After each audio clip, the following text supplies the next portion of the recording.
بسم اللہ الرحمن الرحیم الحمدللہ رب العالمین والصلاة والسلام علی سید الانبیاء والمرسلین۔ ناظرین محترم السلام علیکم۔ تسلیم احمد صابری سلامتی کا سفر کے ساتھ پچھلے پروگرام میں ہم نے ڈسکس کیا تھا، یہ جس طرح جو لوگ پچھلے پروگرام سے ہمیں فالو کر رہے ہیں وہ جانتے ہیں، اور جنہوں نے آج اس پروگرام کو جوائن کیا ہے ان کے نالج کے لیے کہ ہم نے پچھلے پروگرام میں اجتہاد، اس کی ضرورت، وقت کے تقاضوں کے حوالے سے گفتگو کی تھی۔ اجتہاد کون کر سکتا ہے، کب کرنا چاہیے ہے، اس کے لیے کیا کرائٹیریا ہے، جو اجتہاد جو مجتہد ہے اس کے لیے کرائٹیریا کیا کیا ہوگا۔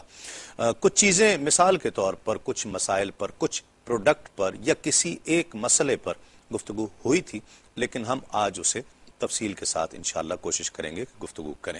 میڈیکل کے حوالے سے ہم آج گفتگو کریں گے، اس میں ضرورت بھی آ جائے گی، زینت بھی آ جائے گی۔ ناظرین کرام، جس طرح سائنس کی ترقی نے انسانیت کو فائدہ بھی پہنچایا ہے اور اس کے ساتھ ساتھ بہت سارے نقصانات بھی، کچھ چیزوں میں ہم ضرورت سے زیادہ زینت اور آرائش کی طرف زیادہ بڑھ گئے ہیں۔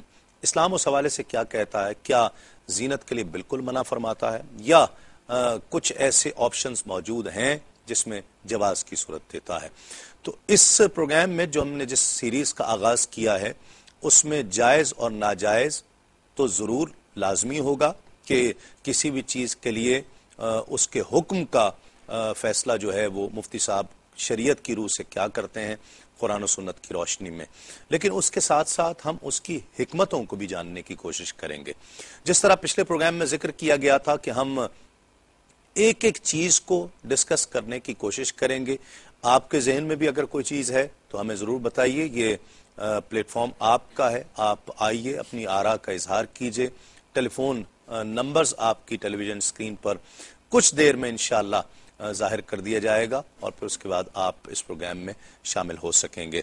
ہمارے ساتھ تشریف فرما ہے آپ کی بہت جانی پہچانی، ہر دل عزیز محبوب شخصیت، فقہ کے حوالے سے ایک بہت ہی معتبر مستند شخصیت کے آپ کی رائے کو بڑے احترام کی نظر سے دیکھا جاتا ہے، کیو ٹی وی کی رونق ہے، حضرت علامہ مفتی محمد ابو بکر صدیق صاحب ہمارے ساتھ تشریف فرما ہے۔ السلام علیکم۔ ان کے ساتھ تشریف فرما ہے ڈاکٹر محمد حنیف سعید صاحب، جو ماہر جلد اور بال ہیں، ڈرمٹولوجسٹ ہیں اور بہت مشہور و معروف شخصیت ہیں۔ کیو ٹی وی پر بھی آپ انہیں بہت سے پروگرامز میں اپنی ٹیکنیکل رائے سے لوگوں کو نوازتے ہوئے دیکھتے رہے ہیں۔ اس کے علاوہ آپ ایک بہت مشہور و معروف ادارہ بھی اس تعلق سے چلا رہے ہیں۔ السلام علیکم ڈاکٹر صاحب، بہت شکریہ۔ آغاز تو ہم کرتے ہیں ناظرین کہ سائنس کی ترقی اور اسلام اور سائنس کی ترقی میں آپس میں اتفاقات کہاں کہاں ہیں اور کہاں سائنس، یہ ایک بہت بڑا اہم ٹاپک ہے لیکن بہت تفصیل طلب بھی ہے۔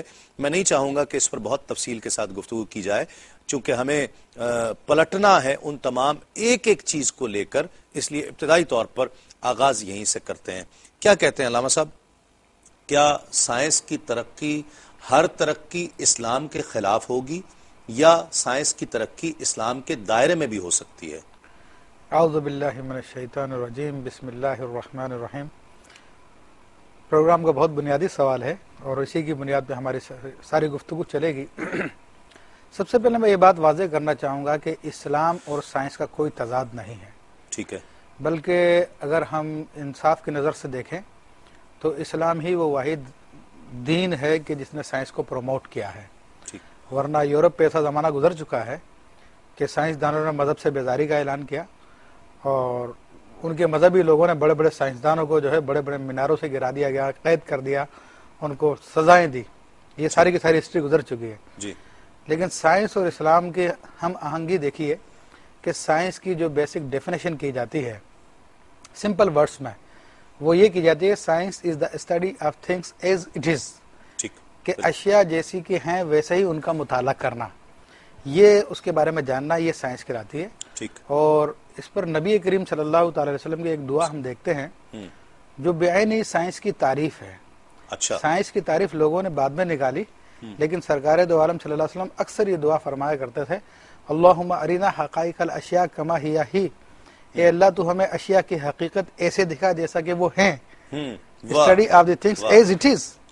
بعین ہی یہی الفاظ ہے جو سائنس کی تعریف بیان کی گئی اور یہ نبی سائنس صلی کی اللہ علیہ تعریفات میں جہاں ڈیفینیشنز آتی ہیں تو وہاں پر پھر یہی جی چیز جی موجود ہے. یہی چیز موجود ہے. اور سرکار دو عالم کی دعا دیکھیے, پھر نبی کریم صلی اللہ علیہ وسلم کی عادت مبارکہ کو دیکھیے کہ جب آپ علیہ الصلوۃ والسلام تہجد میں آپ نماز کے لیے بیدار ہوا کرتے, ویسے تو خیر آپ کا قلب تو جاگتا ہی رہتا تھا, آنکھیں سوتی تھی صرف, تو آپ علیہ الصلوۃ والسلام اٹھنے کے بعد سورہ آل عمران کی وہ آیتیں پڑھا کرتے تھے جن میں آفاق و انفس کے بارے میں ذکر کیا گیا, ان فی خلق السماوات والارض واختلاف اللیل والنہار لآیات لأولی الالباب, کہ زمین و آسمان کی پیدائش میں اور رات کے آنے جانے میں اللہ کی بڑی نشانیاں, قدرت کی نشانیاں ہیں. تو اسلام وہ مذہب ہے جو سائنس کو پروموٹ کرتا ہے. ہاں چونکہ سائنس ایک نالج ہے, نالج اچھی چیز کی بھی ہو سکتی ہے, بری چیز کی بھی ہو سکتی ہے, تو اس سے اسلام منع نہیں کرتا نالج کے حاصل کرنے سے. ہاں اس کی جو ایجادات ہیں, اب ایجادات اچھی بھی ہو سکتی ہیں, بری بھی ہو سکتی ہیں, بلکہ بعض اوقات ان کا استعمال جو ہے اس کو برا بھی بناتا ہے, اچھا بھی بناتا ہے. بالکل جس طرح کہ ڈائنامائٹ ہے جو بنایا گیا تھا کسی اور مقصد کے لیے اور استعمال کسی اور چیز کے لیے کیا گیا, تو اسلام برائی کو روکتا ہے, برے کام کو روکتا ہے. ٹھیک ہے, وہ روکتا ہے, اس کی عادات کو روکتا ہے. جو اس میں بری ہے اس کو اسلام روکے گا. ٹھیک. ایک سوال جو بہت اس میں دلچسپی کا باعث بھی ہے, لیکن میں شاید اسے اگلے پروگرام کے کسی اگلے حصے میں انشاءاللہ کرنا چاہوں گا کہ کیا ماضی میں پچھلی امتوں میں سائنس کی کچھ ترقیاں ہمیں اسی طرح ملتی ہیں کہ جس پر وہ فخر کیا کرتے تھے اور آج شاید ہم اس تک پہنچ بھی نہیں پائے ہیں. شاید یہ بھی کچھ سائنس توثیق کرتی رہی ہے اسلام کی, شرعی قوانین کی, آقا علیہ الصلوۃ والسلام کے فرمودات کی. ہمیں سائنس کی مور دین 90% جتنی اچیومنٹس ہیں وہ سرکار دو عالم صلی اللہ علیہ وآلہ وسلم کے فرمودات کی توثیق کرتی ہوئی نظر آتی ہیں. سائنس کی ترقی کو آپ بحیثیت ڈاکٹر کس طرح دیکھ رہے ہیں, اور کتنا استفادہ آپ کی نظر میں انسانیت نے کیا ہے اس سے؟ اعوذ باللہ من الشیطان الرجیم, بسم اللہ الرحمن الرحیم.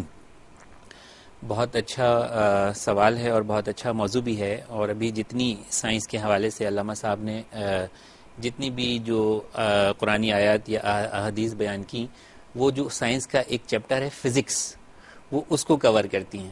ٹھیک ہے, زمین اور آسمان اور ان کا نکلنا, رات کا آنا اور جانا, ساری چیزیں وہ تو ایک جنرل ہے نا, بالکل سب کے لیے. لیکن اگر ایک اشارہ کیا بالکل, لیکن میں اپنے شعبے کے لحاظ سے, اپنے پروفیشن کے لحاظ سے اگر میڈیکل سائنس کو صرف فوکس کروں, یعنی کہ سائنس کا ایک وہ حصہ جو کہ صرف میڈیکل لائف کو یا میڈیکل سائنس جس کو ہم کہتے ہیں اس کو اگر میں فوکس کروں, تو مجھے یہ کہنے میں ذرہ برابر آر نہیں ہے کہ پوری کی پوری میڈیکل سائنس اکارڈنگ ٹو اسلام اور جو قرآن اور سنت کے بالکل اس سے مطابق ہے, اس سے کہیں بھی متضاد نہیں ہے.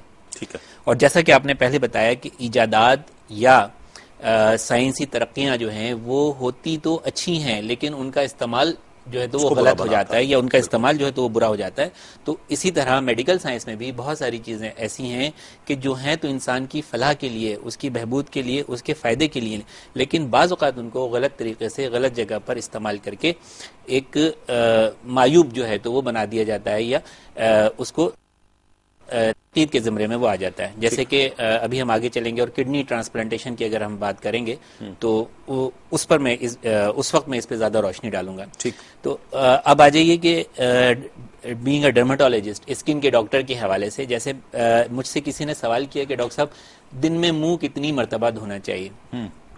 میں نے کتابیں چھان ماری, لیکن مجھے کسی اسکن کی کسی کتاب میں اس سوال کا جواب جو ہے وہ نہیں ملا کہ دن میں منہ کتنی مرتبہ دھونا چاہیے. ٹھیک ہے. تھوڑا سا صرف اسلام کی طرف تھوڑا سا غور کیا تو بالکل کھلا, بالکل کلیئر جواب ملا کہ دن میں 5 مرتبہ جو ہے وہ منہ دھونا چاہیے, جس کو ہم وضو کہتے ہیں. ٹھیک. تو بالکل اسلام کے مطابق ہے. جو میڈیکل سائنس ہے یا جو دیگر بھی سائنس ہے بالکل اسلام مطلب اس کو یوں کہا جا سکتا ہے کہ سائنس اگر اسلام کو فالو کر رہی ہے تو اس کی جہت ٹھیک ہے, اور کہیں اس سے تضاد ہے تو اس کی جہت ٹھیک نہیں. مزید اس پر گفتگو کریں گے, ایک وقفہ لینا ہے, وقفے کے بعد لوٹیں گے, سلامتی کا سفر جاری رہے گا.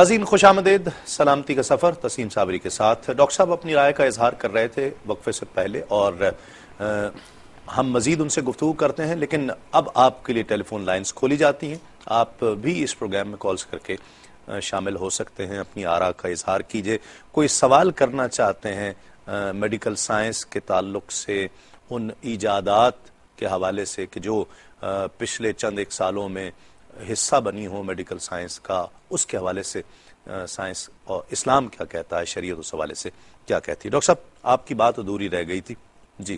ہاں، تو میں نے جس طرح بتایا کہ بہت سارے جو کچھ بھی ہم پڑھتے ہیں یا جو کچھ بھی ہم نے پڑھا ہے، اور اگر ہم تھوڑا سا اسلام کا مطالعہ کرتے ہیں یا اسلامی تعلیمات سے آگاہ ہوتے ہیں تو ہمیں اندازہ ہوتا ہے کہ سائنس بالکل اسلام کے عین مطابق ہے۔ جیسے میں اپنی فیلڈ سے تھوڑا سا ہٹ جاؤں تو جہاں بچے کی پیدائش کا ذکر کیا گیا ہے ایک جگہ کہ ہم نے انسان کو ایک جو ہے وہ نطفے سے پیدا کیا، علامہ صاحب اس کو آیت کی شکل میں فرما دیں گے، اور پھر اس کے اندر جو ہے تو وہ ایک تڑپ اور پھڑک پیدا کی، اور پھر اس کو ایک جگہ جو ہے تو وہ جمایا، اور پھر وہ سارا عمل جو ایمبریولوجی جس کو ہم کہتے ہیں میڈیکل کی زبان میں، تو وہ پورا ایک آیت کی شکل میں، پورا کا پوری ایمبریولوجی جو ہے وہ ایک آیت کی شکل میں قرآن پاک میں موجود ہے۔ بالکل اس طرح ہماری فیلڈ سے ریلیٹڈ، جیسے ابھی میں نے آپ کو ایک مثال بتائی، آپ نے اکثر سنا ہوگا کہ بہت سارے لوگ جو ان کے یہاں انگلیوں کے بیچ میں جو ہے وہ فنگس ڈیولپ ہو جاتا ہے، جو لوگ تمام دن موزے پہنے رہتے ہیں یا موئسچر کا کام کرتے ہیں، تو ان کی انگلیوں کے، پیروں کی انگلیوں کے بیچ میں یہاں پہ زخم ہو جاتے ہیں، اور وہ ایک چیز ڈیولپ ہو جاتی ہے جس کو ہم فنگل انفیکشنز کہتے ہیں یا ٹینیا پیڈس کہتے ہیں۔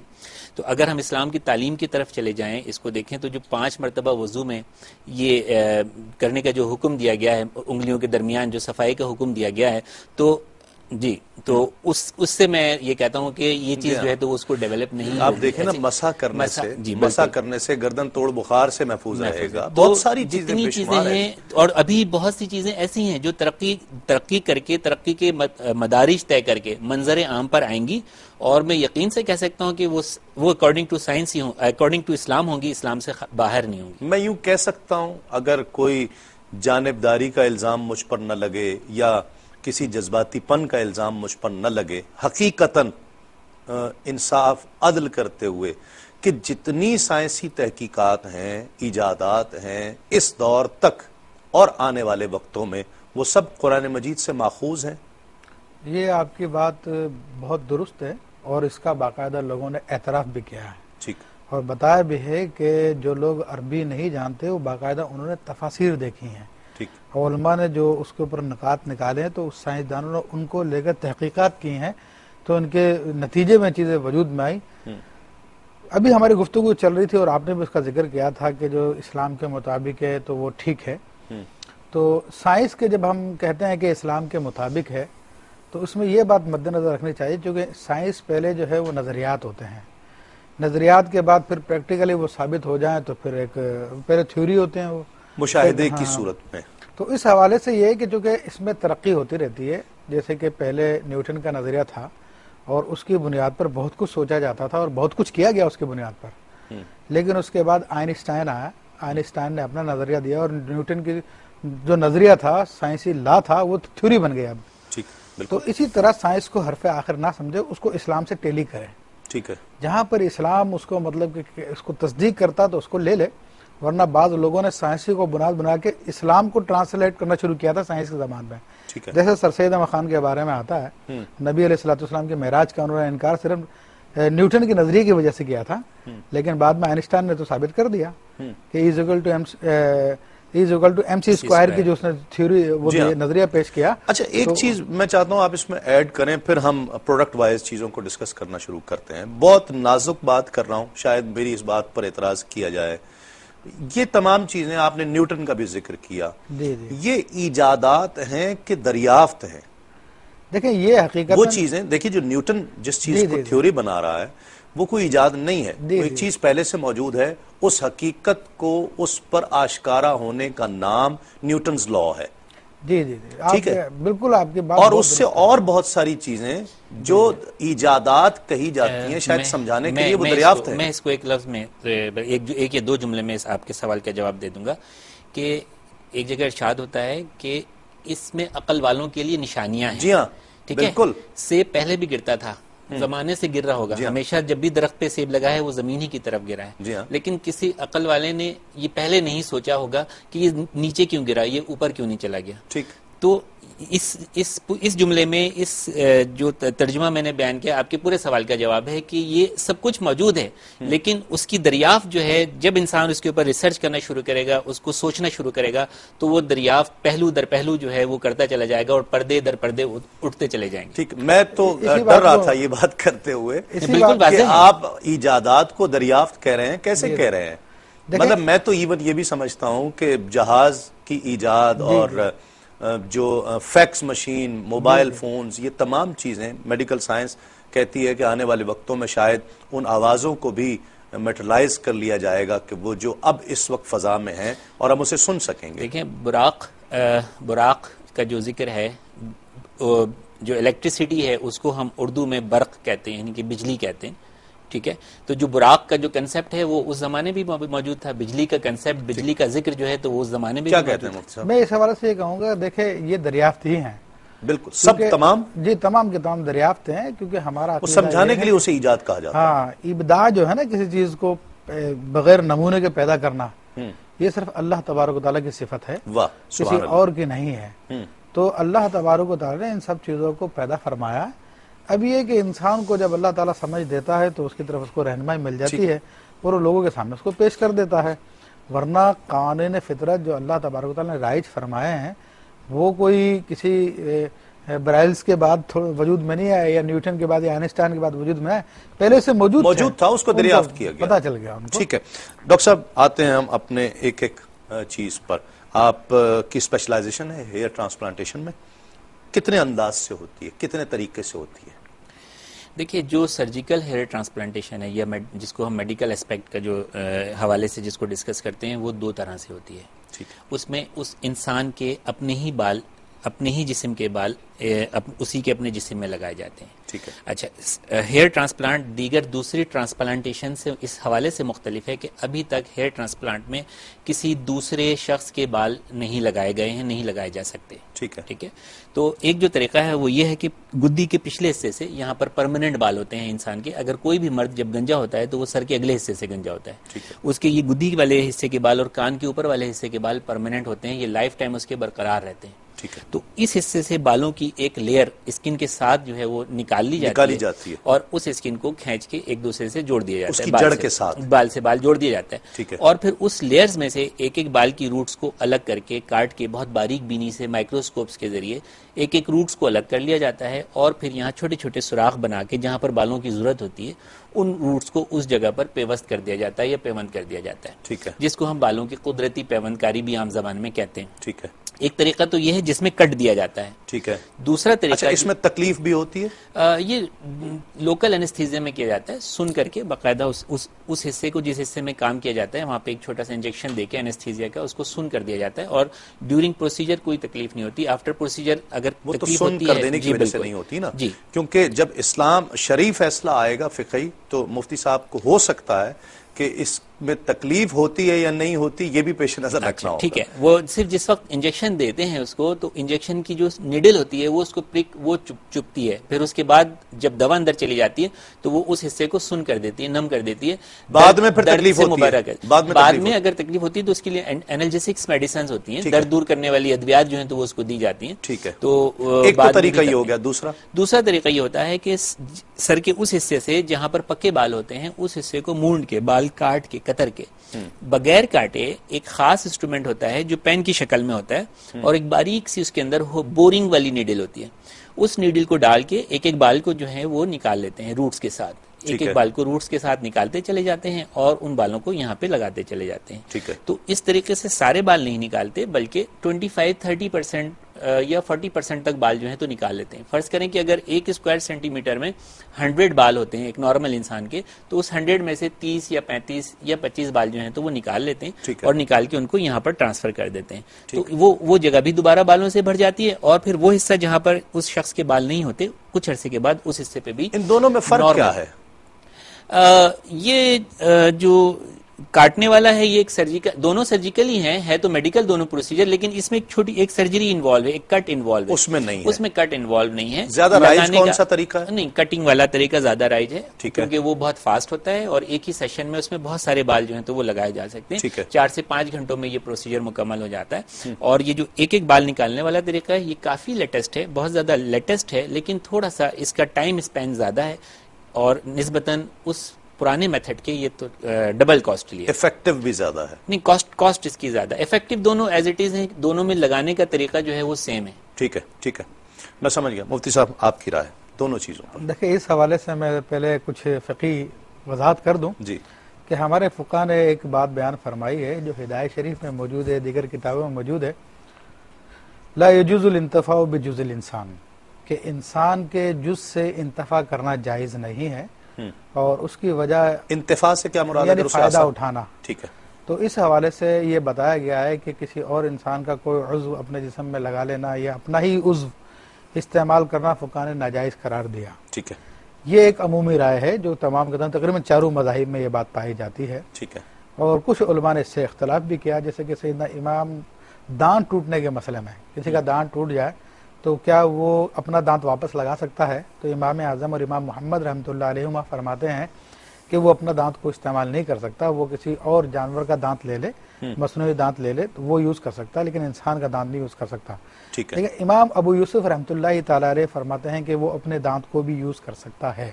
ٹھیک تو اس اعتبار سے جو کہ جدید سائنسی تحقیقات آ رہی ہے اور لوگوں کے فائدے کا مسئلہ بھی اسی میں ہے کہ جناب امام ابو یوسف رحمۃ اللہ علیہ کے قول کو لیا جائے، کیونکہ نبی علیہ الصلوۃ والسلام کی جو حدیث شریف ہے، یسروا ولا تعسروا، آسانیاں پیدا کرو مشکلیں پیدا نہ کرو، ٹھیک ہے، بشروا ولا تنفروا، خوشخبریاں دو متنفر نہ کرو لوگوں کو۔ ٹھیک ہے، تو ان اصولوں کو مد نظر رکھتے ہوئے ہم امام ابو یوسف رحمۃ اللہ علیہ کا قول لیتے ہیں۔ ٹھیک ہے، تو اب ہم آتے ہیں بال کی طرف، کہ بال کے حوالے سے اس اعتبار سے ڈائریکٹ گفتگو نہیں ہے، تو بال کے حوالے سے جو اجتہاد کی ضرورت ہوئی۔ ہاں، بال کے حوالے سے خود یعنی انسان کا اپنا بال اسی کے جسم کے لیے استعمال کیا جاتا ہے، تو اگر اس کو ہم قیاس کرتے ہیں اسی دانت والے مسئلے پر، تو امام ابو یوسف رحمۃ اللہ علیہ کے مسئلے پہ تو جواب واضح ہے کہ جائز ہے ایسا کرنا۔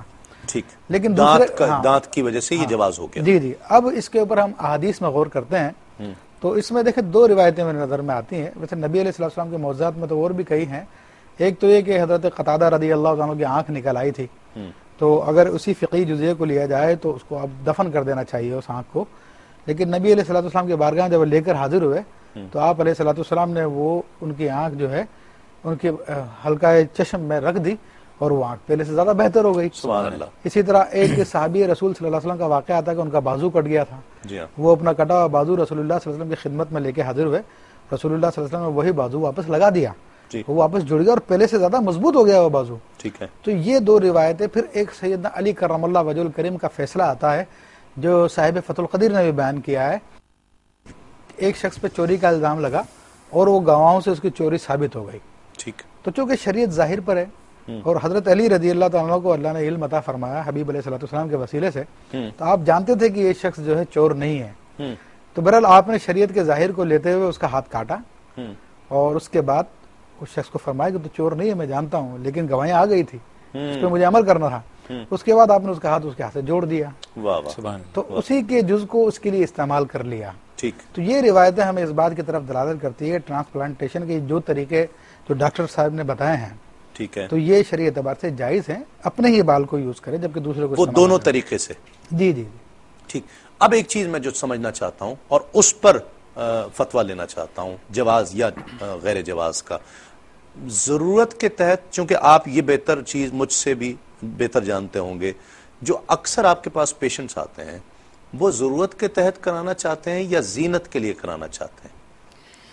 ہاں، یہ بڑا مشکل سوال ہے، لیکن اس کو ہم اس طرح دیکھ لیں، چیزیں ایک وقت ہوتا ہے کہ ہماری ضرورت زینت سمجھی جاتی ہیں، ٹھیک ہے، یا اور پھر وہی آگے جا کے وقت جیسے جیسے اپنا دھارا تبدیل کرتا ہے وہ جو ہے وہ ضرورت کی حیثیت اختیار کر لی جاتی ہیں۔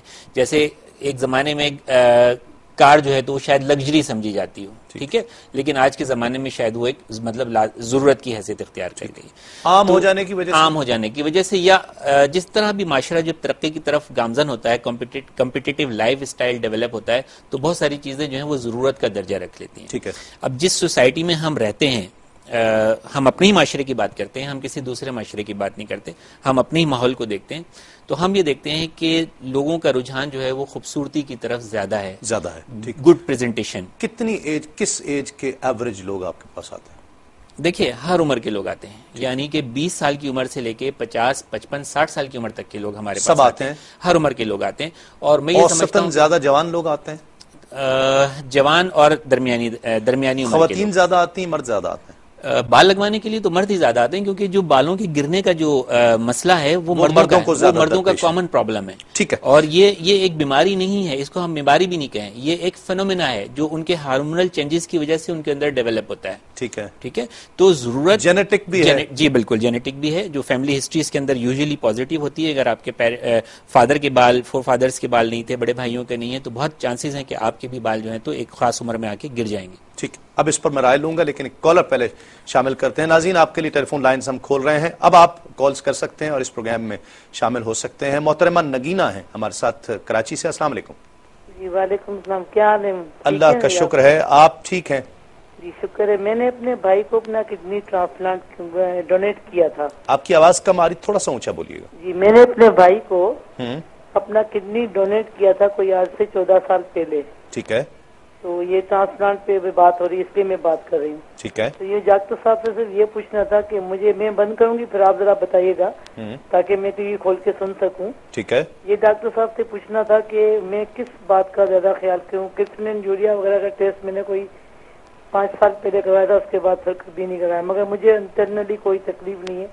اللہ نے انسان کو شاید اسی لیے دو دیے ہیں تاکہ انسان دوسرے کی مدد کر سکے ٹائم پہ. اچھا، آپ نے میں ایک سوال اپنی نالج کے لیے، اور یہ پروگرام کے آنے والے حصے میں ہمارے لیے بہت مفید ہوگا سوال، جی.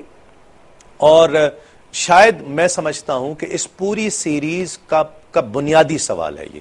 جی. آپ نے جب یہ کام آپ کرنے جا رہی تھیں 14 سال پہلے، تو آپ نے یقیناً بھائی کی محبت میں کیا، نیکی سمجھ کر کیا. کسی عالم سے آپ نے جاننے کی کوشش کی کہ یہ کام صحیح بھی ہے یا نہیں ہے؟ میں نے اس طرح کی کوئی کوشش نہیں کی. ایکچولی میں نے قرآن پاک کی ایک آیت پڑھی تھی. اچھا. کہ اللہ تعالیٰ اپنے بندے کے لیے، اپنے بندوں کے کام کے لیے اپنے بندوں میں سے ہی کسی کو منتخب کرتا ہے. ٹھیک ہے. اور ایک انسان کو بچانا پوری انسانیت کو بچانے کے برابر ہے. ٹھیک ہے. اچھا، اس بندے کو اس کا کوئی کریڈٹ نہیں ہے جو منتخب ہوتا ہے، یہ تو اس کے اوپر اللہ کی مہربانی ہے جو اللہ اس کو منتخب کر رہا ہے. ٹھیک ہے. اور اپنے بندے کی اس نے جان بچانی ہے دوسرے کی، تو اس درجے کی محبت دل میں ڈالے گا.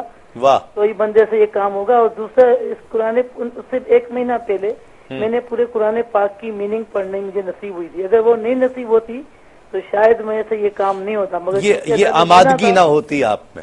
جی، یہ آمادگی شاید نہ ہوتی، مگر اللہ نے یہ کام لینا تھا تو اس درجے کی محبت ڈال دیا. آج میرے بھائی نہیں رہے، بیچارے 5 سال پہلے ان کا انتقال ہو گیا. اچھا. مگر یہ کہ میرے دل کو ایک اطمینان، سیٹسفیکشن ہے. مجھے صرف یہ پوچھنا تھا کہ ڈاکٹر صاحب سے کہ مجھے اس میں آگے کیا احتیاط کرنی چاہیے. بہت بہت شکریہ. میں آپ کو سلام پیش کرتا ہوں میری بہن کہ آپ نے نہیں، میں بڑی گناہگار بندی ہوں. اللہ آپ کو خوش رکھے، سلامت رکھے، دوسرے مسائل حل کرے جو میرے ساتھ جڑے ہوئے ہیں. آمین. بہت شکریہ، بہت شکریہ. جی مفتی صاحب، اب 2-3 چیزیں سامنے آ گئی ہیں. ایک تو زینت کے لیے زیادہ ہو رہا ہے، ہر عمر کا آدمی آ رہا ہے. مرد زیادہ آ رہے ہیں. اچھا، ایک تو زیادہ نہیں، مسئلہ ہی مردوں کا ہے. مرد ہی آ رہے ہیں، عورتیں بالکل نہیں آئیں آج تک. وہ تو بہت، اگر جیسے کوئی جل گیا ہے، کوئی جلنے کی وجہ سے اس کے بال چلے گئے ہیں، تو اس ریزن میں یہ سب سے پہلے تو میں ڈاکٹر صاحب کی گفتگو سن کر اس بات کی وضاحت کرنا چاہوں گا کہ ڈاکٹر صاحب نے ضرورت کا جو نظریہ پیش کیا ہے وہ دنیاوی اعتبار سے ہے. شریعت مطہرہ میں یہ باقاعدہ ان کی اپنی ڈیفینیشنز ہے کہ ضرورت کی کیا ڈیفینیشن ہے، حاجت کی کیا ڈیفینیشن ہے، منفیت کی کیا ڈیفینیشن ہے، زینت کی کیا ڈیفینیشن ہے، فضول کی کیا ڈیفینیشن ہے. ٹھیک ہے. یہ 5 کیٹیگریز ہیں. ان کے تحت یہ بہت دلچسپ ہے ہم سب کے لیے. تو یہ 5 کیٹیگریز کے اندر جو سب سے پہلے ضرورت جسے کہا جاتا ہے شریعت کی اصطلاح میں، کہ فرمایا بھی ہے الضرورات تبیح المحظورات، کہ ضرورتیں جو ہے وہ حرام کاموں کو حلال کر دیتی ہیں. یہ فقہ کا ایک قاعدہ ہے.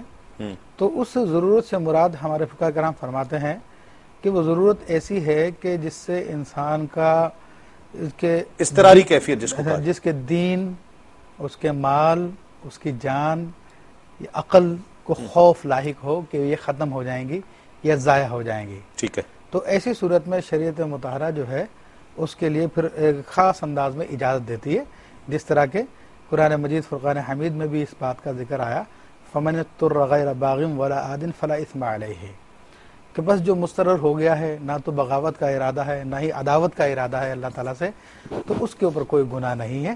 اس لیے فقہ فرماتے ہیں کوئی بھوک سے مر رہا ہے تو وہ خنزیر کھا کے بھی اپنی جان بچا سکتا ہے، پیاس سے مر رہا ہے تو شراب کے چند گھونٹ پی کر بھی جس سے جان بچ جائے وہ کر سکتا ہے. ٹھیک ہے. تو یہ تو ہے ضرورت کی تعریف. ٹھیک. تو جو ڈاکٹر صاحب نے تعریف بیان کی ہے وہ شرعی تعریف نہیں ہے اور اس کے تحت داخل بھی نہیں ہوتی. لیکن دنیا میں ہم جیسے عام لوگ یہی سمجھتے ہیں. ہاں، میں اس لیے میں وضاحت کر رہا ہوں. ٹھیک ہے، بالکل. تو اگر کوئی شخص بال نہ لگوائے پھر اس مسئلے کا جواب کیا ہے وہ ایک الگ بات ہے، لیکن جو ایک بات آگے تو وضاحت کر رہا ہوں. بالکل، بہت اچھی بات. تو اب کوئی بال نہ لگوائے، نہ تو اس کی عقل جاتی، نہ تو اس کی مال جاتا، نہ اس کی جان جاتی ہے، کچھ بھی اس کو نقصان نہیں ہے.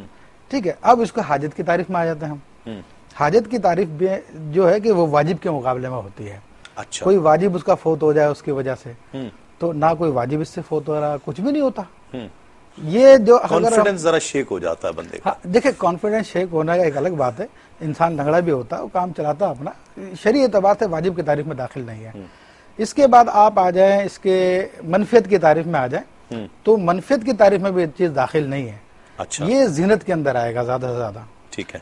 اب ڈاکٹر صاحب کا بھی تقریباً یہی کہنا ہے، ایک رائے یہ بھی سامنے آئی ہے. میں اس میں تھوڑا سا ایک لمحے کے لیے مخل ہونا چاہوں گا کہ یہ ایک وہ چیز ہوتی ہے جو ہمارے پاس موجود ہوتی ہے. مطلب پہلے بال ہوتے ہیں بچپن سے لے کے جوانی تک، 20 22 24 25 30 سال کی عمر تک وہ بال ہوتے ہیں اور پھر وہ ہلکے ہلکے ہلکے ہلکے کم ہونا شروع ہوتے ہیں اور بالآخر اس جگہ پر بال ختم ہو جاتے ہیں. تو یہ ایک ریسٹوریشن آف پرسنالٹی ہے. مطلب اس پرسنالٹی کو ریسٹور کرنے کی کوشش ہے کہ جو چیز لاس ہو گئی ہے، جو نیچرل تھی وہ لاس ہو گئی ہے ایک نیچرل طریقے سے، تو اس کو کسی حد تک جدید سائنسی تحقیق کی بنیاد پر جو اس نے ریسرچ کیا اور ایک ٹریٹمنٹ اس کا دریافت کیا ہے تو اسی نیچرل چیز کو ریسٹور کرنا ہے. ٹھیک ہے. اچھا دیکھیں یہاں پہ مقصد کے اعتبار سے فرق پڑ جاتا ہے. ٹھیک ہے. دنیا داروں کا مقصد صرف دنیا ہوتی ہے اور مومن کا مقصد اللہ تبارک و تعالی ہوتا ہے. ایک چیز میں ایک سوال اس میں اور ایڈ کر دیتا ہوں. آپ چونکہ اس پر فتویٰ دینے جا رہے ہیں اور یقیناً آپ کے ذہن میں ہے جو آپ نے فرمانا ہے اور ہمارے لیے سب سے معتبر وہی ہے جو آپ فرمائیں گے کہ وہ شریعت کا قول ہوگا. لیکن اگر کسی نوجوان کی شادی نہیں ہو رہی ہے اور اکثر لڑکیاں کہتی ہیں ہم نے گنجے سے شادی نہیں کرنی ہے، تو اب اس صورت میں وہ اس کی ضرورت بن جائے گی یا نہیں؟ دیکھیں میں نے تو اس مسئلے کا جواب دیا ہی نہیں نا ابھی. تو میں وہی چاہ رہا ہوں کہ اس کو ایڈ کر دیجیے. میں تو اس کا جواب دے دوں گا. اس صورت میں ضرورت ہو جائے گی. میں تو اس کا جواب دے دوں گا. وضاحت کر رہے ہیں اس کو لگوانا جائز ہے ناجائز ہے. ٹھیک ہے. اس کے تحت زینت کے لیے بھی وہ اس کا میں نے جواب نہیں دیا ابھی. جی بالکل فرمائیے. میں تو صرف اس ایک ڈیفینیشن بات آ گئی ہے جسے لوگ غلط فہمی میں پڑ جاتے ہیں تو میں اس کی وضاحت کرنا چاہ رہا ہوں. بالکل میں سمجھ گیا، لیکن میں چاہ رہا ہوں کہ اس میں یہ بھی بتا دیں کہ اس وقت وہ ضرورت بنے گی کہ نہیں. اب بات یہ آ گئی ہے کہ کوئی شخص اپنی زینت کے لیے بال لگوانا چاہتا ہے تو شرعی اعتبار سے اس میں کوئی قباحت کی بات نہیں ہے، کیونکہ یہ اصل میں بات آتی ہے اس حوالے سے کہ شریعت کے کسی حکم کی پامالی نہیں ہو رہی اس میں. ٹھیک ہے. کسی حکم کی عدولی نہیں ہو رہی، لیکن اس کو یہ کہنا ضرورت ہے اس سے میں متفق نہیں ہوں، یہ کہنا یہ حاجت ہے اس سے میں متفق نہیں ہوں کسی بھی صورت میں. ہاں یہ اس میں حاجت شادی اگر نہ ہو پا رہی اس صورت میں بھی. میں آپ کو عرض کرتا ہوں، اب اسی کے اوپر ایک حدیث شریف لے کر آتا ہوں. ٹھیک. حضرت امام مسلم رحمۃ اللہ تعالی علیہ اپنے صحیح مسلم میں روایت کرتے ہیں، حضرت اسماء بنت ابی بکر صدیق رضی اللہ تعالی عنہ کی یہ روایت ہے. وہ فرماتی ہیں کہ جاءت امرأۃ الی رسول اللہ صلی اللہ تعالی علیہ وسلم، کہ ایک خاتون نبی علیہ الصلوۃ والسلام کی خدمت میں حاضر ہوئی اور عرض کی یا رسول اللہ صلی اللہ علیہ وسلم ان لی ابنتن، میری ایک بیٹی ہے، اریسن جو انقریب جو دلہن ہے، ابھی نئی نئی شادی ہوئی ہے اس کی، فتمرق شعرها، اس کے بال جھڑ گئے ہیں. ایک روایت میں لہا حسبۃ، اس کو جو چیچک ہو گیا جس کی وجہ سے اس کے بال جھڑ گئے ہیں. ٹھیک ہے. تو وزوجها یستحسنها، اس کا شوہر اس بات کو پسند کرتا ہے کہ اس کے سر پہ بال ہوں. افاسلها، یا رسول اللہ کیا میں اس کو بال لگا دوں؟ تو نبی کریم صلی اللہ علیہ وسلم نے فرمایا کہ لعن اللہ الواسمۃ والمستوسمۃ، کہ اللہ کی لعنت ہے بال لگانے والی پر اور بال لگوانے والی پر. ٹھیک. تو یہ ہے اس بارے میں نبی کریم صلی اللہ علیہ وسلم کا نظریہ جو شادی کے حوالے سے آپ نے بات کی تھی. لیکن یہاں پہ میں وضاحت کر دوں کہ اس کا اثر ٹرانسپلانٹیشن پہ نہیں آ رہا. ٹھیک ہے. ایک چیز جب ایک سیدھے طریقے سے جائز ہے تو اس کے نام ٹیڑھا بالکل کیا ضرورت ہوگی، حاجت ہوگی، ضرورت ہے نہیں ہے، ہوگا یہ ہوگا، یہ لوگوں کا کام نہیں ہے اس بارے میں اس پر کرنا، حاجت یا ضرورت کو بیان کرنا. ٹھیک. نبی علیہ الصلوۃ والسلام کے زمانے میں جو طریقہ کار رائج تھا وہ نقلی بال جس کو وگ کہا جاتا ہے یا دوسرے انسانوں کے بال لے کر لگانے کا سلسلہ تھا، جو سراسر ایک دھوکے بازی تھی. ٹھیک. اور اپنی آخرت کو نظر سے گرانا تھا، کیونکہ انسان جب تک جوان رہتا ہے تو سمجھتا ہے کہ ابھی موت بہت دور ہے، ابھی 4 دن دنیا ہے، کچھ کھا لے پی لے موج اڑا لے، کچھ گناہ کر لے، کوئی مسئلہ نہیں ہے. تو اسلام ان چیزوں کی مخالفت اس لیے کرتا ہے کہ یہ اللہ سے ہٹا دیتی ہیں. ٹھیک. تو اس وجہ سے نبی علیہ السلام اس کو منع فرمایا. لیکن چونکہ ہمارے زمانے میں ایک ایسی صورت آ گئی ہے جواز کی، تو ہم سیدھے اس کو کہہ رہے ہیں کہ ٹھیک ہے جائز ہے. اس کی میں حکمت جاننا چاہوں گا کہ وہ جواز اب کیوں ہے، وہ جواز کیوں ہے، یہ میں جاننا چاہوں گا کہ اور ایک مختصر سے وقفے کے بعد لوٹتے ہیں اس یقین کے ساتھ آپ کہیں نہیں جائیں گے.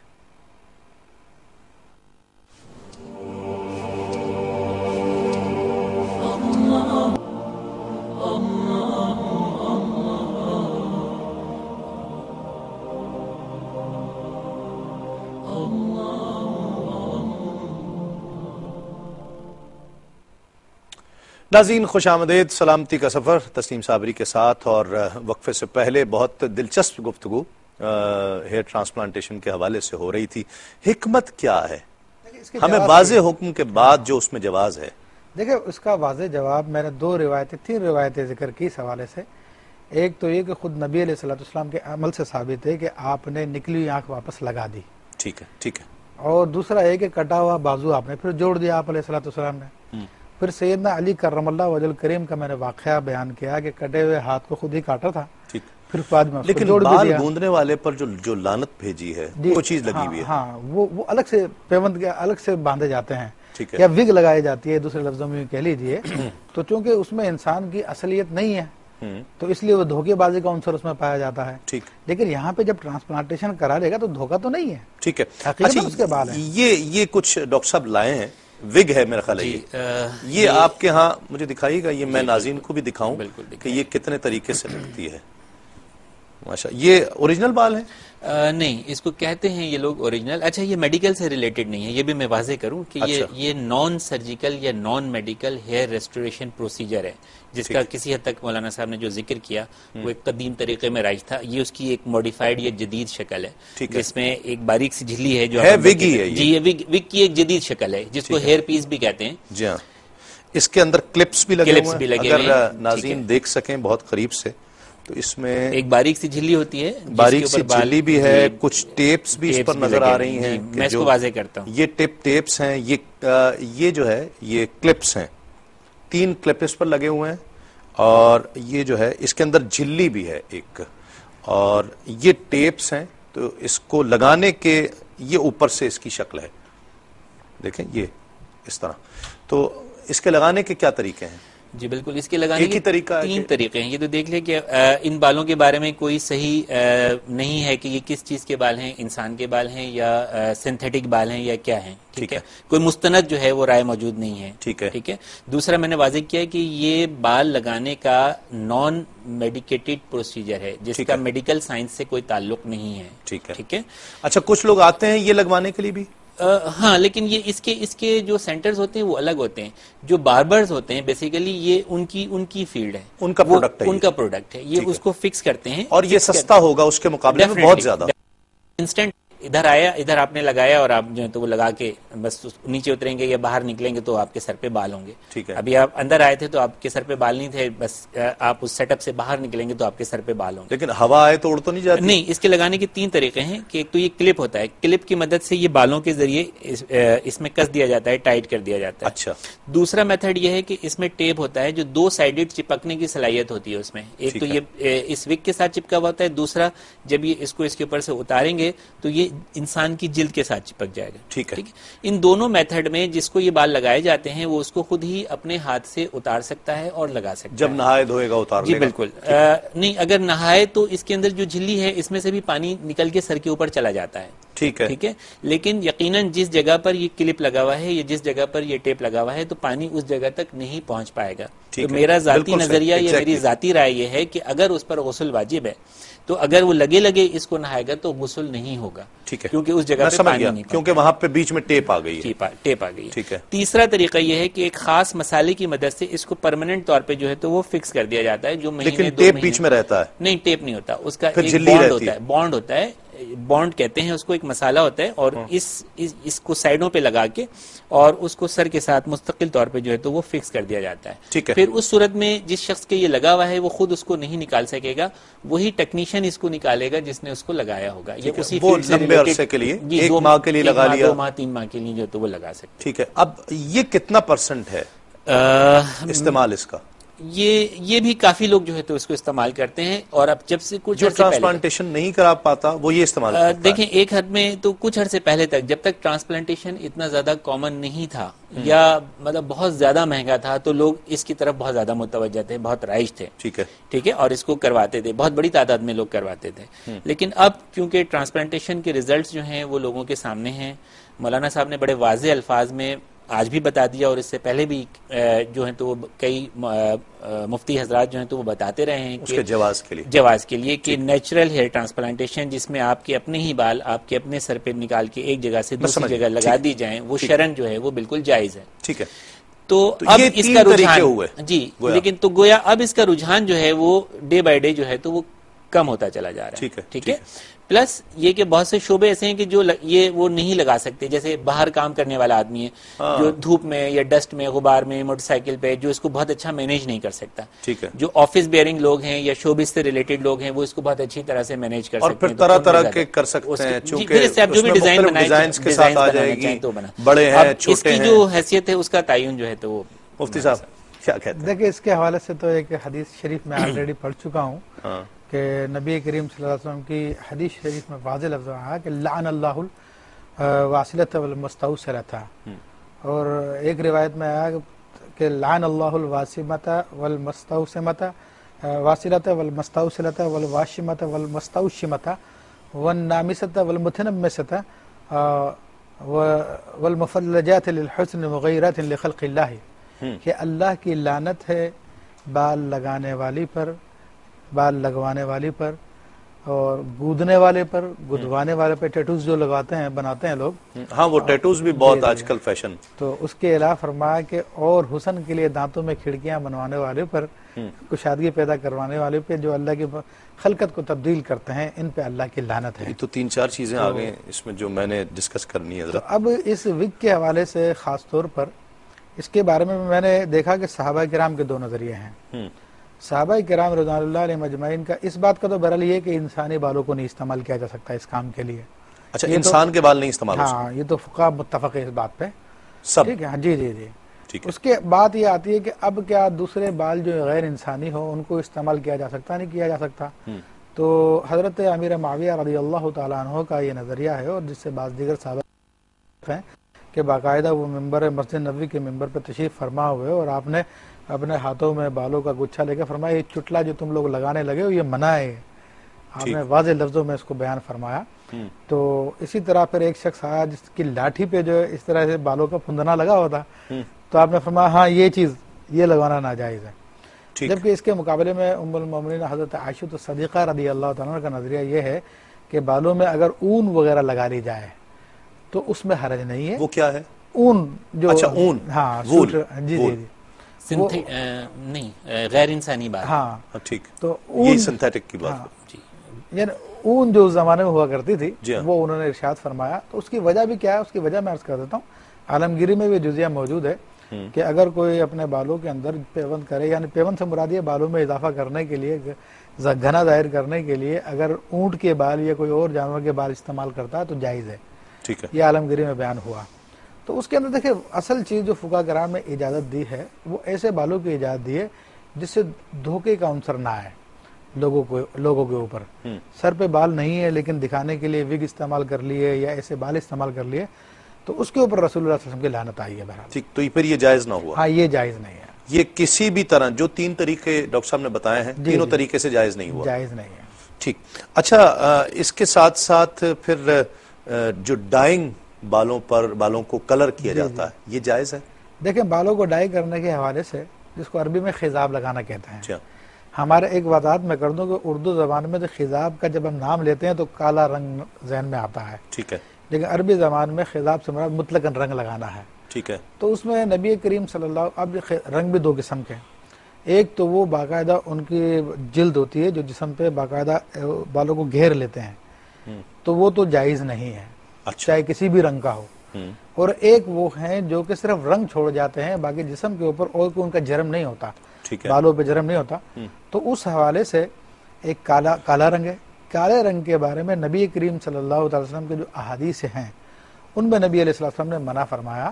آپ علیہ السلام نے فرمایا کہ کالے رنگ سے بچو اور اس کے علاوہ دیگر رنگوں کی آپ علیہ السلام نے اجازت عطا فرمائی. اس میں مہندی کا رنگ ہے اور امام اہل سنت اعلیٰ حضرت فاضل بریلوی رحمۃ اللہ علیہ نے واضح لفظوں میں ارشاد فرمایا کہ کالے کے علاوہ کوئی اور رنگ استعمال کرنا جائز ہے.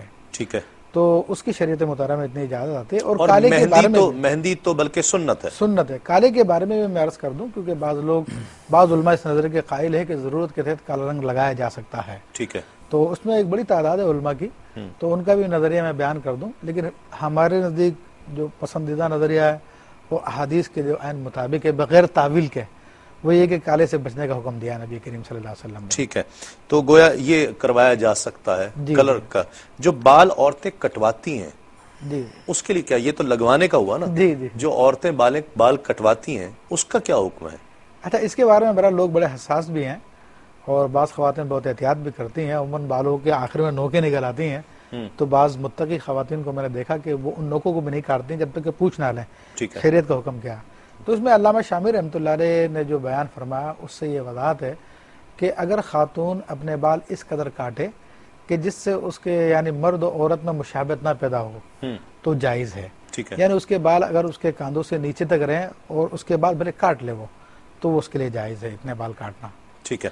اور مرد کی خواہش پر یا اپنی مرد کی خواہش کے بغیر دیکھیں اپنے میاں کی خواہش پہ بھی کاٹ سکتی ہے لیکن اتنا کہ نسوانیت میں فرق نہ پڑے اس کی. ٹھیک ہے. ورنہ یہ پہچان کرنا مشکل ہو جائے کہ جناب مرد ہے یا عورت ہے. اسٹائل ہوتا ہے جیسے وہ باب کٹ ہو جاتا ہے بالکل اتنے سے بال ہو جاتے ہیں یا بالکل جو بوائے کٹ ٹائپ کے جو اسٹائل میں رکھ لیتے ہیں تو میرا خیال ہے کہ اس کی اجازت نہیں ہے جو بتانا چاہ رہے ہیں مولانا. لیکن جو ٹرمنگ ہے جو ٹرمنگ ہے تھوڑا سا ان کی نوکوں کو کٹ کر لینا یا ان کو تھوڑا سا فیشن کے تحت ہی چھوٹا کروا لینا چھوٹے کر لینا تھوڑا ایسا نہ کہ وہ عورت لگے وہ ٹھیک ہے وہ جائز ہے. وہ خواہ فیشن کی غرض سے کیا ہو چاہے فیشن کی غرض سے زینت کی غرض سے کیا ہو وہ جائز ہے. مرد کی مرضی کے بغیر کیا ہو اب وہ بھی جائز ہے کیونکہ وہ اپنے جسم کے مالک ہے.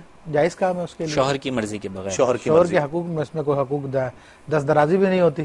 اور اگر شوہر کی خواہش ہو اور وہ نہ کروانا چاہ رہی ہو تب دونوں اس صورت میں کیا ہوگا؟ دیکھیں اس میں تو بہرحال پھر آپس میں چونکہ زندگی کی گاڑی ہے مل جل کے فیصلہ کرنا چاہیے ان کو کیا کرنا چاہیے ورنہ کھاؤں پھڈا ہوں میں ایسا نہ ہو نا گاڑی جو ہے نا وہ بالوں میں آگے پنکچر ہو جائے. یہاں پر آپ نے بال کٹوانے کے حوالے سے بات کی ہے تو عام مردوں کو بھی بعض کو ہم نے دیکھا خاص طور پہ جو تصوف سے تعلق رکھتے ہیں ان کے بال بھی کاندھوں سے نیچے لمبے ہو جاتے ہیں. حالانکہ رسول اللہ صلی اللہ علیہ وسلم کی جو سنت مبارکہ آئی ہے وہ 3 قسم کی سنت آئی ہے. ایک تو آپ علیہ السلام کے نصف کانوں تک بال ہوا کرتے تھے, ایک پورے کانوں تک بال ہوا کرتے تھے, اور ایک آپ کے کاندھوں تک ہوا کرتے تھے, کاندھوں سے نیچے نہیں ہوا کرتے تھے.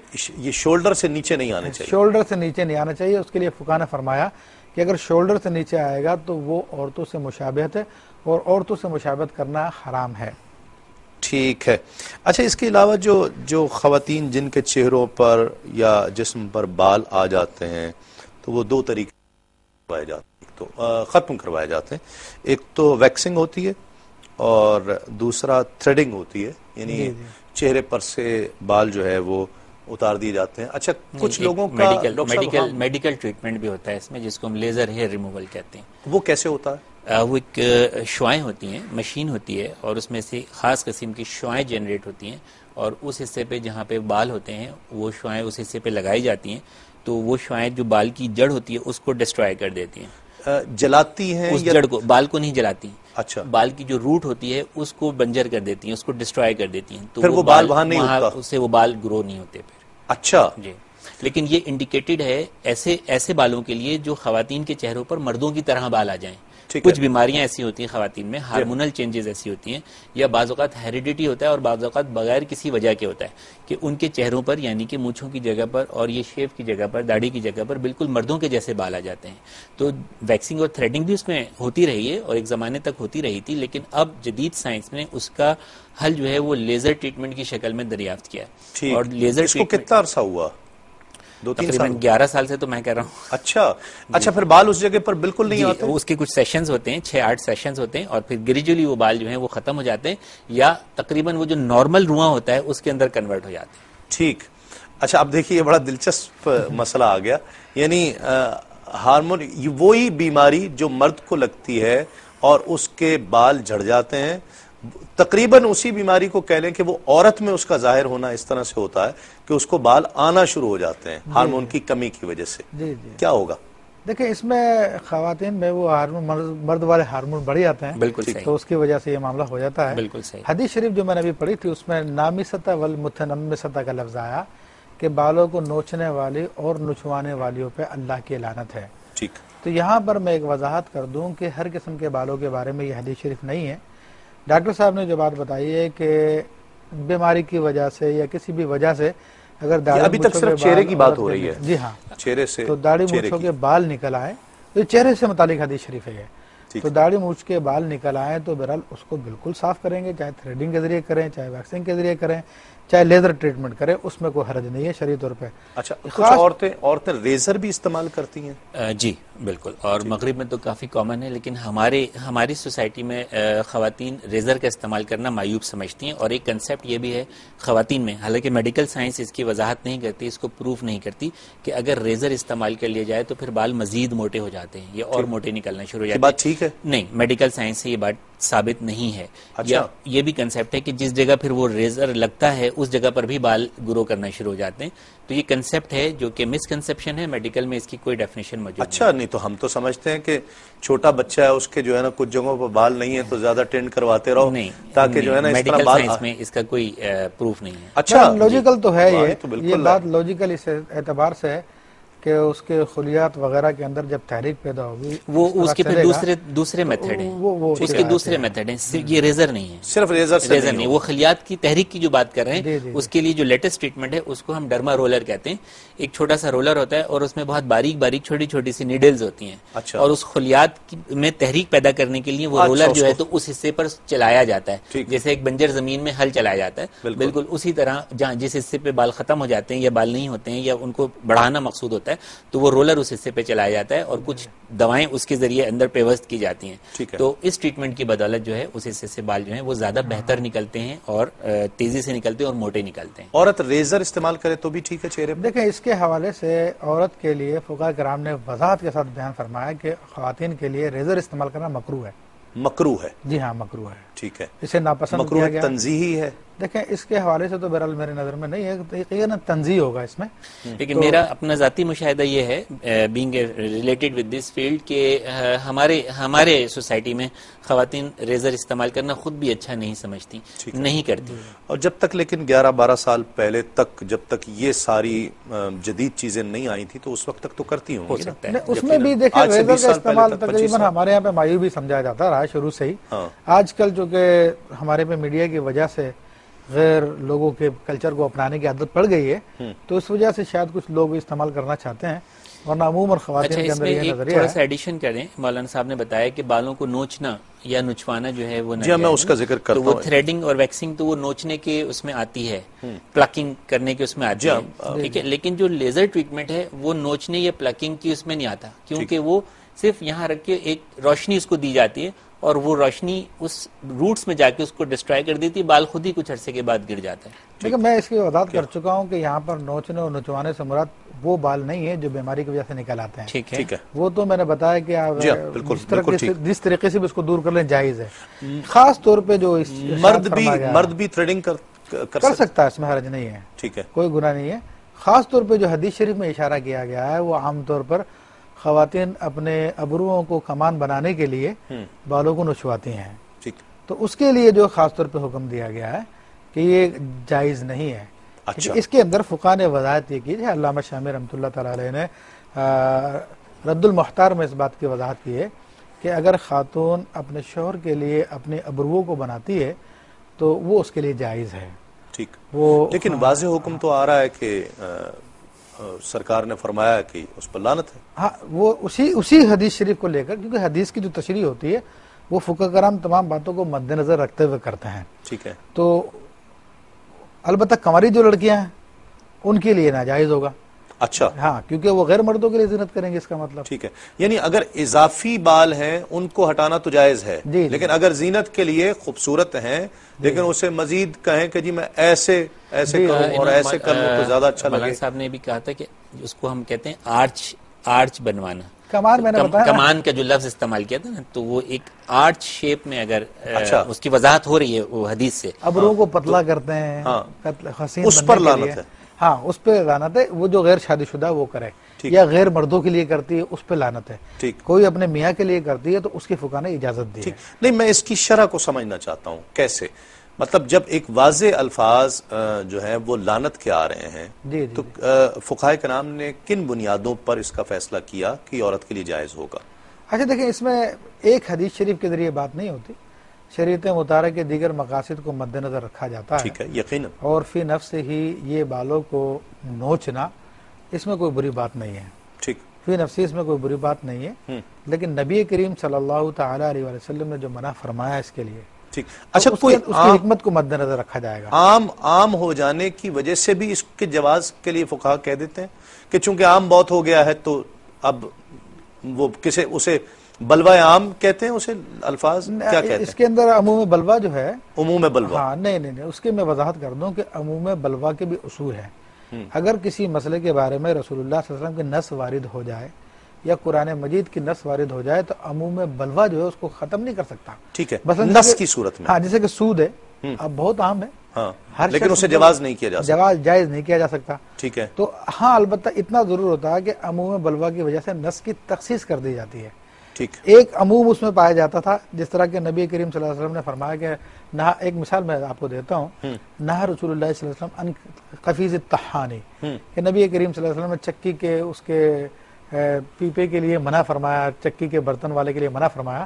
اس کا یہ صورت ہوا کرتی تھی کہ جب چکی پیسنے والا آٹا پیسا کرتا تھا تو وہ اسی میں سے اپنی مزدوری رکھ لیا کرتا تھا۔ ٹھیک ہے، تو فقہاء کرام نے اس حکم کو لے کے عام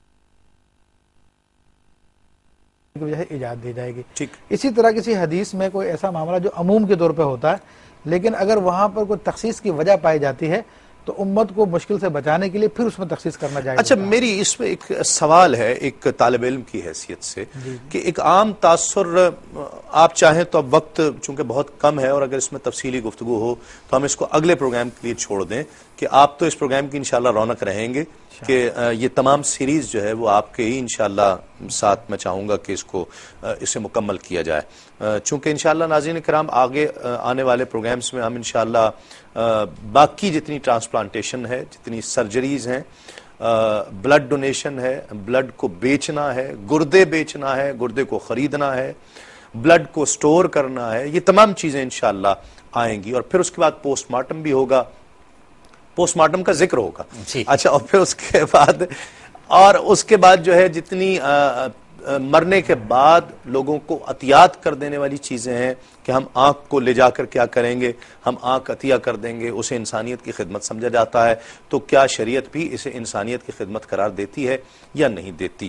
ہماری بہن محترمہ نگینہ بہت محترمہ ہمارے ساتھ ٹیلی فون لائن پر تھیں، انہوں نے جو سوال کیا تھا انشاءاللہ جو ہمارے اگلے پروگرام میں جو سرجیکل جو دیگر تمام جو اسپیشلائزیشن رکھتے ہیں، کڈنی اسپیشلائزیشن خاص طور پر جب وہ تشریف لائیں گے تو میں ان سے یہ سوال بھی، آپ کا یہ قرض ہے مجھ پر، انشاءاللہ اگلے پروگرام میں میں یہ سوال ان سے ضرور کر لوں گا۔ جو لیکن آخری بات میں پوچھنا چاہ رہا ہوں، اگر آپ چاہیں تو اس کو اگلے پروگرام کے لیے ہم چھوڑ دیں گے اگر اس میں تفصیل طلب ہو، عموم بلوا سے اگر کسی فیصلے کی تبدیلی ہو جائے، عام تاثر یہ نہیں بنتا کہ شاید شریعت ہارتی ہوئی معاذ اللہ محسوس ہو رہی ہے کہ پہلے تو یہ فیصلہ تھا لیکن چونکہ عام ہو گیا تو اب اس کو تبدیل کر کے اس کو جائز کر دیا جائے. تو ایک عام تاثر ایک عام شخص پر یہ پڑتا ہے کہ شاید شریعت معاذ اللہ ہارتی ہوئی محسوس ہو رہی ہے. دیکھیں اس میں وضاحت کروں کہ عموم بلوا اتنا مشکل مسئلہ ہے کہ میں یا اور کوئی 8-10 عالم اس کے بارے میں مل کے فیصلہ نہیں کر سکتے. ٹھیک ہے. پھر عموم بلوا کا بھی میں نے عرض کیا ہے کہ اس کے اندر وہ شریعت کے حکم کو منسوخ نہیں کر سکتا. ٹھیک. شریعت کا حکم اپنے جگہ پہ برقرار رہتا ہے. ہاں البتہ اس کے لیے کچھ اور جس کی گنجائشیں ہوتی ہیں اس کے حساب سے، جس طرح کہ میں آپ کو عرض کروں کہ سیدنا عمر فاروق رضی اللہ تعالیٰ کے زمانے میں جب قحط پڑا تو بہت سارے لوگ چوریاں کرنے لگے، تو اب عمر فاروق رضی اللہ تعالیٰ نے اس وقت چوری کے حکم کو روک دیا تھا، ہاتھ کاٹنے کو. اب تو لوگ مجبور ہو گئے تھے نا. ٹھیک ہے. ایسی ضرورت پیش آ گئی تھی، بھوک سے مر جاتے ورنہ. ٹھیک. تو اب یہ حالات کے مطابق حکم تبدیل ہوتا ہے، اس کے لیے بھی باقاعدہ اصول ہے. اگر موقع ملا تو ہم اس پہ بھی پروگرام کریں گے. بالکل بات کریں گے. بہت شکریہ آپ کا علامہ مفتی محمد ابوبکر صدیق صاحب، ڈاکٹر محمد حنیف سعید صاحب، آپ کا بہت شکریہ. آپ دونوں احباب تشریف لائے تو ہم پروگرام پر گفتگو موضوع پر کر پائے ہیں. ناظرین کرام، جو اگلا پروگرام ہوگا اگلے بدھ کو یعنی رات 12 بجے سلامتی کا سفر جاری رہے گا انشاءاللہ. اور انشاءاللہ جو اگلے پروگرام میں ہم گفتگو کریں گے، جس طرح میں نے ان چیزوں کا ذکر کیا کہ ہم جو کڈنی ٹرانسپلانٹیشن ہے، پھر اس کے علاوہ دیگر سرجریز ہیں، لیور ہے، پھر بائی پاس ہے جو بہت زیادہ اہمیت ہے، پھر اس کے علاوہ آنکھ ڈونیٹ کر دینا مر جانے کے بعد، اپنی دیگر اعضاء کو لوگوں کے لیے ڈونیٹ کرنا اور یہ وصیت کر جانا کہ جب میں مر جاؤں تو یہ لوگوں کو دے دیے جائیں. پھر پوسٹ مارٹم کی کیا حیثیت ہے شریعت میں، پھر بلڈ ڈونیشن، پھر بلڈ بیچنے کی کیا حیثیت ہے، کڈنی خریدنے کی، کڈنی بیچنے کی کیا صورت ہو سکتی ہے. تو یہ تمام موضوعات جو میڈیکل سائنس سے تعلق رکھتے ہیں یہ انشاءاللہ اگلے پروگرام میں ہم ڈسکس کریں گے. تو آپ بھی تیاری کر لیجئے گا اور یقیناً جو سوالات ہم نے کیے اور پھر اس کے جوابات میں مفتی صاحب نے اور پھر ڈاکٹر صاحب نے بھی جو تشریح کی ہے، یقیناً مسائل کو سمجھنے میں بہت آسانی آپ کے لیے رہی ہوگی. سب سے اہم بات اور بنیادی بات اس پوری سیریز کی جو ہم پیش کریں گے آپ کے لیے اور جس کا آغاز پچھلے پروگرام سے کیا گیا ہے، اس کا بنیادی سوال وہی ہے کہ کیا ہم کوئی بھی عمل کرنے جائیں تو ہمیں چاہیے کہ ہم اس کا شرعی حکم جانیں؟ کیا ہمیں نہیں چاہیے کہ ہم اسلام کیا کہتا ہے اس سے آگہی پہلے حاصل کریں پھر اس کے بعد کام کرنے کے لیے جائیں؟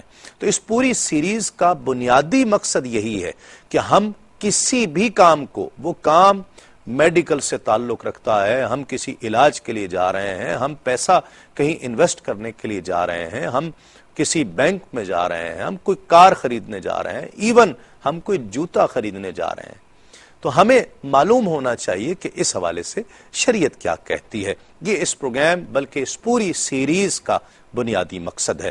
بہت دلچسپ پروگرامز ہیں، میں چاہوں گا مس مت کیجیے گا، اور اسے آپ انٹرنیٹ یوٹیوب پر بھی دیکھ سکیں گے، وصال.com پر بھی، فیضانرضا.com پر بھی آپ ان پروگرامز کو ملاحظہ کر سکیں گے. اور انشاءاللہ یہ ایک ڈاکومنٹ کی صورت بنتے جا رہے ہیں کہ یہ پروگرام آنے والے وقتوں میں آپ کے لیے سود مند ہو سکتے ہیں. فیس بک پر بھی سلامتی کا سفر، اس پیج کو جوائن کیجیے گا. اپنے پروگرام، اپنے میزبان تسلیم احمد صابری کو اگلے بدھ انشاءاللہ رات 12 بجے تک اجازت دیجیے. سلامتی کا سفر جاری رہے گا. اس وقت تک کے لیے تسلیمات.